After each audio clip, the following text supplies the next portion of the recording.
LSTയുടെ batting കഴിഞ്ഞപ്പോൾ LST ഒന്ന് മനസ്സിൽ വിചാരിച്ചിട്ടുണ്ടായിരുന്നു, ഞങ്ങൾ ജയിച്ചു എന്ന് മനസ്സിൽ വിചാരിച്ചിട്ടുണ്ടായിരിക്കും.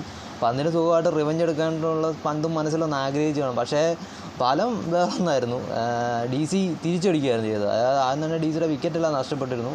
പക്ഷേ എന്നാ പറയുന്നത്, ക്യാപ്റ്റൻ ആധിപത്യത്തിൽ കയറിയ ക്യാപ്റ്റൻ, അതായത് ഹർഷദ് പട്ടേൽ ആ ടീമിൻ്റെ സ്കോറൊന്ന് ലൈൻ ചെയ്യാനുണ്ട് ഹർഷദ് പട്ടേലിന് പറ്റിയെന്നുള്ളതാണ് ഒന്നാമത്തെ കാര്യം.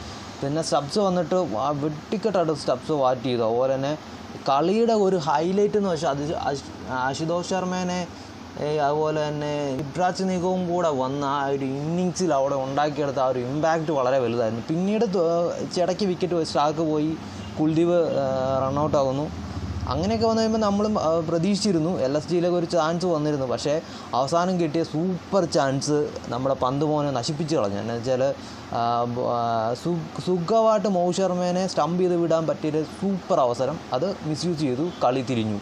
ഇതാണ് ഇന്നത്തെ വിഷയം. അതായത് ബാറ്റിങ്ങിന് ഒന്നും തന്നെ ചെയ്യാത്ത പന്ത് അത് ടീമിന് വേണ്ടി ആ ഒരു ബോൾ പിടിച്ച് സ്റ്റംപ് ചെയ്യണമായിരുന്നു.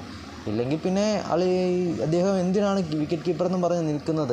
ഇദ്ദേഹത്തിനേക്കാളും നല്ലൊരു വിക്കറ്റ് കീപ്പർ ബാറ്റ്സ്മാനായ നിക്കോളാസ് പൂറനുള്ളപ്പം ഇദ്ദേഹത്തിന് അങ്ങനെ ഒരു എടുക്കേണ്ട ഒരു കാര്യമില്ലല്ലോ.